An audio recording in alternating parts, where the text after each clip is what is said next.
ça a été le cas. C'est vrai qu'on met...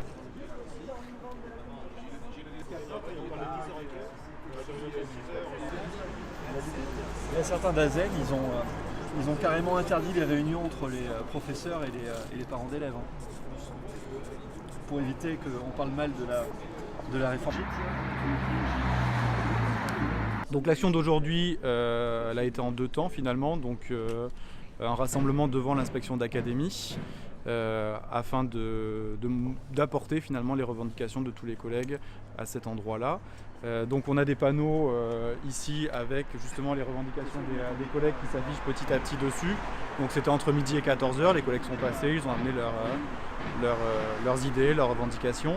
Et ensuite on a été reçus par l'inspecteur d'académie pour discuter de tout ça. Et donc pour expliquer nos positions et pour qu'il les fasse remonter au ministère. Revalorisation du métier en termes de considération et revalorisation du métier en termes de salaire. Actuellement, ce qu'on ne demande pas, c'est une 2e heure supplémentaire imposée. Ce n'est pas une revalorisation pour nous. Ce qu'on demande, c'est une revalorisation par le dégel du point d'indice et une augmentation des salaires. Les profs sont tout aussi concernés par les problèmes de pouvoir d'achat et problèmes de salaire que les gilets jaunes et le mouvement social en général en France actuellement. Il faut savoir qu'un prof, quand il arrive dans le métier, finalement, il a droit à la prime d'activité et notre ministre s'en félicite. Mais ça veut bien dire qu'au départ, on a des salaires qui sont précaires. Donc il y a cette première problématique-là. Et ensuite, les collègues sont en permanence confrontés à un gel de leur salaire. En fait, c'est pas que la valeur du point d'indice qui est gelée.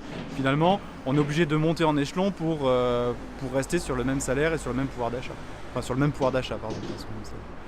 Donc ça, c'est inadmissible. On demande du coup une revalorisation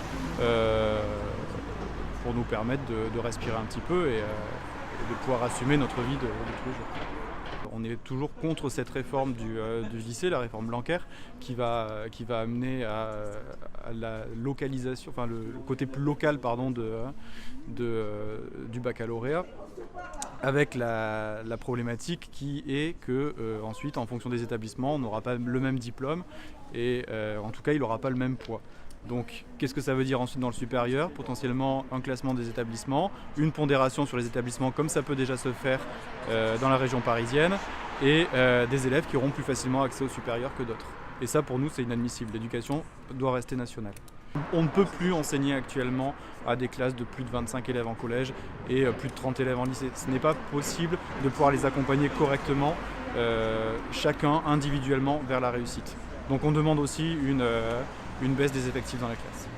Mais tout ça ne peut s'accompagner que par une augmentation des moyens dans les établissements, donc par une augmentation des heures postes pour fournir plus d'adultes devant les élèves dans les établissements.